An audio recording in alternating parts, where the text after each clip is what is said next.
Una magia che si rinnova ogni volta che al ticchettio del proiettore si sommano le note di quelle che l'autore ha intitolato Ciacole e su una parete bianca iniziano a scorrere le immagini in bianco e nero della città tra Sila e Cagnan.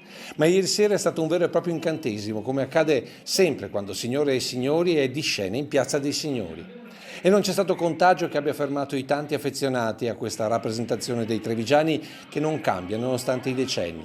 Dal commendator Scudaler, oggi diventato la multinazionale Electrolux, a Bisigato, ragioniere della cassa di risparmio della marca trevigiana, oggi Unicredit, passando per Tony Gasparini, inguaribile corteggiatore delle mogli altrui, per il quale c'è solo l'imbarazzo della scelta, volendo citare gli attuali eredi del personaggio. Ma il vero spettacolo ieri sera sono stati gli spettatori, dentro e fuori le transenne. Dentro rigorosamente in 100 con mascherina, fuori numero imprecisato tra seduti, gli in piedi, i di passaggio, tutti immancabilmente rapiti, magari anche solo per qualche minuto da questo specchio della città.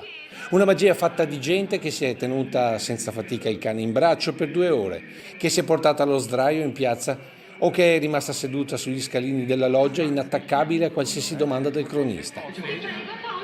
Un film così ammaliante da far rischiare il torcicollo, pur di non perdersi la scena di una strada ovest decisamente diversa dall'attuale viale della Repubblica. Ma non siete un po' scomodi a vedere signore e signore da qua? Sì, ma va bene lo stesso.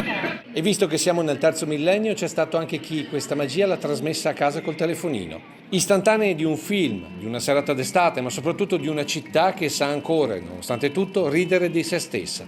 E forse è questa la vera magia di Treviso, che tra l'altro non svanisce col passare delle generazioni. Perché c'è dentro l'anima del trevigiano, c'è dentro l'anima del trevigiano che c'è anche a oggi. Pur essendo cambiate le generazioni, a me sto film mi diverte sempre come se fosse la prima volta.